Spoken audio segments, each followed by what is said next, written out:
Hi friends, welcome to ఒరే మచ్చ YouTube channel. IPL 2025లో qualifier 2లో వచ్చేసరికి పంజాబ్ కింగ్స్ తోటి ముంబై ఇండియన్స్ అయితే తలబడబోతుంది.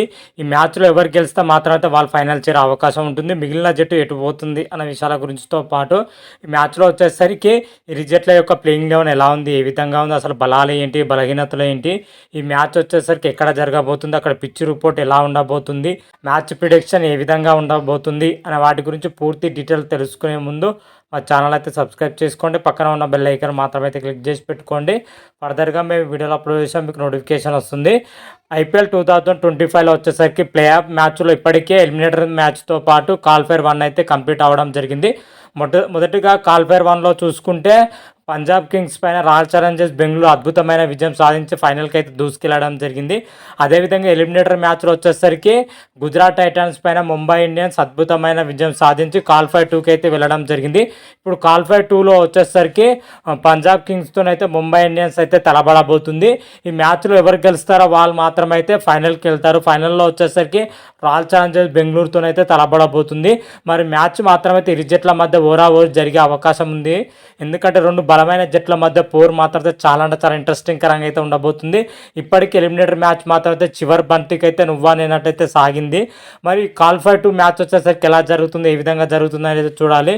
అహ్మదాబాద్లోని నరేంద్ర మోడీ స్టేడియంలో ఈ మ్యాచ్ అయితే జరగబోతుంది.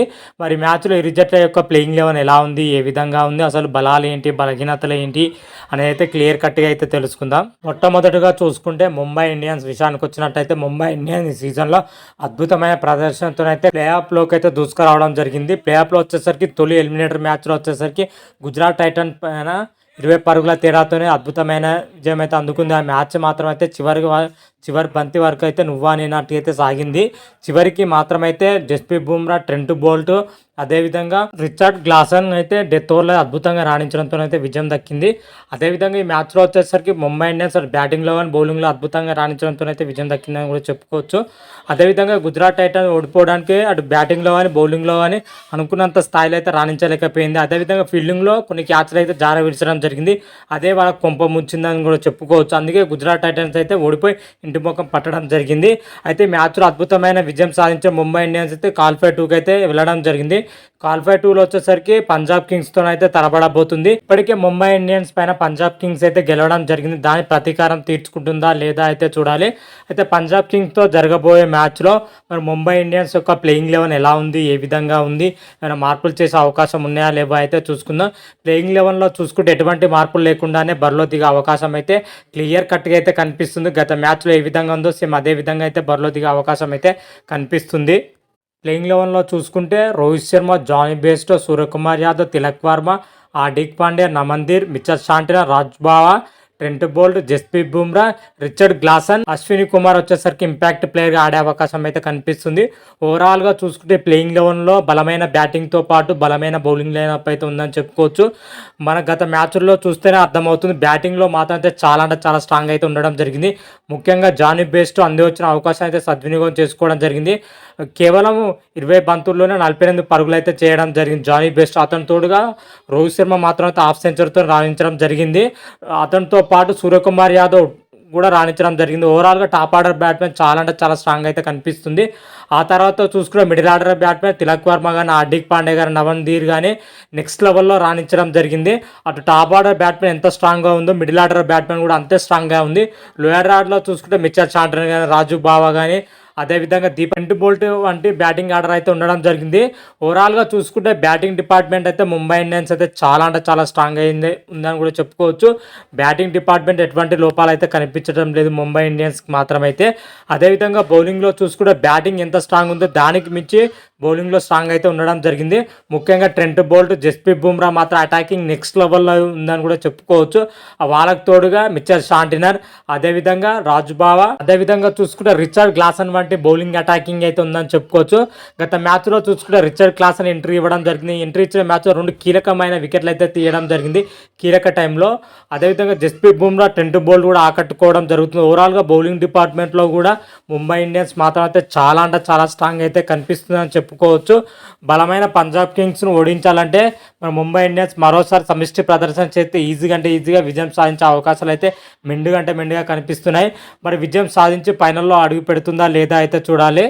అదేవిధంగా పంజాబ్ కింగ్స్ విషయానికి వచ్చినట్లయితే పంజాబ్ కింగ్స్ ఈ సీజన్లో అద్భుతమైన ప్రదర్శనతో అయితే ప్లే ఆఫ్లోకి అయితే దూసుకురావడం జరిగింది. అదేవిధంగా టేబుల్ టాపర్గా అయితే నిలవడం జరిగింది.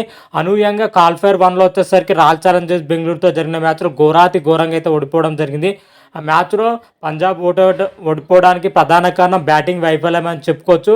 అందరు బ్యాటర్లు ఘోరంగా విఫలవడంతో ఆ మ్యాచ్లో అయితే ఓడిపోవడం జరిగింది. ఆ మ్యాచ్లో ఓడిపోయిన తర్వాత పంజాబ్కి అయితే మరో అవకాశం అయితే ఉంది. ఇప్పుడు క్వాలిఫైర్ 2లో వచ్చేసరికి ముంబై ఇండియన్స్తో అయితే తలబడబోతుంది పంజాబ్ కింగ్స్. ఇప్పటికీ ఈ సీజన్లో ఒకసారి అయితే ముంబై పైన పంజాబ్ కింగ్స్ అద్భుతమైన విజయం అయితే సాధించడం జరిగింది. మరోసారి అదే రిపీట్ చేయాలని అయితే పంజాబ్ అయితే భావిస్తుంది. మరి ముంబైతో జరగబోయే మ్యాచ్లో మరి పంజాబ్ కింగ్స్ యొక్క ప్లేయింగ్ 11 ఎలా ఉంది, ఏ విధంగా ఉంది అనేది అయితే క్లియర్ కట్గా అయితే తెలుసుకుందాం. పంజాబ్ ప్లేయింగ్ 11లో చూసుకుంటే ఎటువంటి మార్పులు లేకుండానే బరిలో దిగే అవకాశం అయితే కనిపిస్తుంది. ఒకసారి చూసుకుంటే Priyansh Aryan, Prabhsimran Singh, Shreyas Iyer, Nehal Wadhera, Josh Inglis, Shashank Singh, Marco Stoinis, Azmatullah Omarzai, Yuzvendra Chahal, Arshdeep Singh, Harpreet Brar, Kyle Jamieson వంటి ప్లేయింగ్ 11 అయితే ఉండబోతుంది. ఓవరాల్గా చూసుకుంటే మాత్రమైతే బ్యాటింగ్లో కానీ బౌలింగ్లో కానీ చాలా స్ట్రాంగ్ అయితే ఉండడం జరిగింది. కాకపోతే గత మ్యాచ్లో బ్యాటింగ్లో పూర్తిగా విఫలం అవ్వడం జరిగింది. టాప్ ఆర్డర్ అయినా, మిడిల్ ఆర్డర్ అయినా, లోయర్ ఆర్డర్ అయినా అది ఎవ్వరు రాణించకపోవడంతోనైతే మ్యాచ్లో ఘోరంగా ఓడిపోయింది. అదేవిధంగా మళ్ళీ అదే రిపీట్ అవుతూ మాత్రమైతే చాలా కష్టం అని కూడా చెప్పుకోవచ్చు. బ్యాటింగ్ పొజిషన్లో చూసుకుంటే అందరు బ్యాటర్స్ సమిష్టి ప్రదర్శన సత్తా ఉన్న ప్లేయర్స్ అయితే ఉండడం జరిగింది. అందరూ రాణిస్తేనే బలమైన ముంబై పైన గెలిచే అవకాశాలు ఉంటాయి. లేకపోతే మాత్రం చాలా కష్టం. ముఖ్యంగా బ్యాటింగ్ పొజిషన్లో చూసుకుంటే ప్రియాంశ్ ఆర్యన్, ప్రభు సిమ్రాన్ సింగ్, శ్రేయస్ అయ్యర్, నేపాల్ వదీరా వంటి బ్యాటర్ పైన ఎక్కువ డిపెండింగ్ అవుతుందని చెప్పుకోవచ్చు. ఆ తర్వాత ఫినిషింగ్ రోల్లో చూసుకుంటే శశాంక్ సింగ్, మార్కో స్టోనిస్ అయితే ఫినిషింగ్ రోల్ ఎక్సలెంట్గా పోషిస్తున్నారు. మరోసారి వీళ్ళ 6 ప్లేయర్ ఆకట్టుకుంటే మాత్రమే అయితే పంజాబ్ బ్యాటింగ్ లైనప్ అయితే తిరుగుండదని కూడా చెప్పుకోవచ్చు. బ్యాటింగ్లో చూసుకుంటే ఎటువంటి లోపాలు అయితే కనిపించడం లేదు. చాలా స్ట్రాంగ్ అయితే ఉండడం జరిగింది. ఏదైనా అనూహ్యంగా సంఘటన జరిగితే తప్ప కానీ బ్యాటింగ్ పొజిషన్ మాత్రం అయితే చాలా స్ట్రాంగ్ అయిన పొజిషన్లో ఉంది. అదేవిధంగా బౌలింగ్లో చూసుకుంటే కొంచెం వెలితిగా ఉన్నా కానీ ఓవరాల్గా చూసుకుంటే పర్వాలేదు అనిపించే బౌలింగ్ లైనప్ అయితే ఉందని చెప్పుకోవచ్చు. ముఖ్యంగా హర్షదీప్ సింగ్, హర్మిత్ బార్, కైల్ జేమ్సన్ అంటే అటాకింగ్ అయితే ఉంది. పేస్ అటాకింగ్, స్పిన్ అటాకింగ్లో చూసుకుంటే యజ్వేంద్ర చాహల్తో పాటు అస్మతుల్లా ఒమరైజా అంటే బౌలింగ్ అటాకింగ్ అయితే ఉందని చెప్పుకోవచ్చు. బౌలింగ్లో చూస్తే చాలా స్ట్రాంగ్గా ఉంది. కానీ అనుకున్న టైంలో అనుకున్న వికెట్లు అయితే తీయలేకపోతున్న పంజాబ్ బౌలర్స్ మాత్రమైతే ఇది ఒక్కటి డిసడ్వాంటేజ్ అయితే ఉందని చెప్పుకోవచ్చు. ఇది ఒక్కటి అధిగమిస్తే మాత్రమైతే పంజాబ్ బౌలర్స్ అయితే తిరుగుండని కూడా చెప్పుకోవచ్చు. ఓవరాల్గా బ్యాటింగ్లో కానీ బౌలింగ్లో కానీ పంజాబ్ మాత్రమైతే చాలా స్ట్రాంగ్ అయిన పొజిషన్లో అయితే ఉండడం జరిగింది. ఓవరాల్గా చూసుకుంటే రెండు టీములు కంపేర్ చేస్తే రెండు టీములు అయితే సమతూకంతో అయితే ఉండడం జరిగింది. కొద్దిగా తేడాపాటు అయితే పంజాబ్ కంటే ముంబై ఇండియన్స్ కొంచెం పాటు అయితే బలంగా అయితే కనిపిస్తుంది. మరి మ్యాచ్ వచ్చేసరికి అహ్మదాబాద్లోని నరేంద్ర మోడీ స్టేడియంలో ఈ మ్యాచ్ అయితే జరగబోతుంది. అహ్మదాబాద్ పిచ్ వచ్చేసరికి పిచ్ బ్యాటింగ్తో పాటు బౌలింగ్ కూడా సహకరించే అవకాశం అయితే కనిపిస్తుంది. ఈ పిచ్ పైన మ్యాచ్ గెలవాలంటే మినిమం 220-230 రన్స్ చేస్తేనే గెలిచే అవకాశాలు అయితే కనిపిస్తున్నాయి. గత మ్యాచ్ల్లో మనం కంపేర్ చేసుకుంటే మాత్రమైతే యావరేజ్గా పిచ్ పైన చూసుకున్నా కూడా 170 నుంచి 200 మధ్య స్కోర్ నమోదయ్యే అవకాశం అయితే క్లియర్ కట్గా అయితే కనిపిస్తుంది. అదేవిధంగా బ్యాటింగ్తో పాటు బౌలింగ్ అయితే పూర్తిగా సహకరించే అవకాశం ఉన్నట్లయితే పిచ్ రిపోర్ట్లు అయితే చెప్తున్నాయి. పైన చూసుకుంటే టాస్ మాత్రం అంత కీలకం కాకపోవచ్చు. మొదటగా బ్యాటింగ్ చేసినా కానీ సెకండ్ ఇన్నింగ్స్లో బ్యాటింగ్ చేసినా పెద్ద మార్పులు అయితే ఉండకపోవచ్చు. టాస్ అంత కీలకం కాకపోవచ్చు. కాకపోతే టాస్ గెలిచిన టీం వచ్చేసరికి మొదటగా అయితే బ్యాటింగ్ ఎంచుకునే అవకాశం అయితే కనిపిస్తున్నాయి. అదేవిధంగా ఈ మ్యాచ్లో నా ప్రిడిక్షన్ ప్రకారం చూసుకుంటే మాత్రం అయితే ముంబై ఇండియన్స్ పైన పంజాబ్ కింగ్స్ గెలుస్తుందని అయితే నా ప్రిడిక్షన్ ప్రకారం అయితే చెప్తున్నాను. మీ ప్రిడిక్షన్ ఎలా ఉంది, ఏ విధంగా ఉంది అనేది అయితే కామెంట్ రూపంలో అయితే తెలపండి. అంతవరకు మీకు ఈ వీడియో కానీ నచ్చినట్టయితే లైక్ చేయండి, షేర్ చేయండి. మరిన్ని వీడియోల కోసం అయితే మా ఛానల్ అయితే సబ్స్క్రైబ్ చేసుకోండి. పక్కన ఉన్న బెల్ ఐకాన్ మాత్రం అయితే క్లిక్ చేసి పెట్టుకోండి. ఫర్దర్గా మీ వీడియోలు అప్లోడ్ చేసాం మీకు నోటిఫికేషన్ వస్తుంది. హర హర మహాదేవ్, శంభో శంకర. Thank you.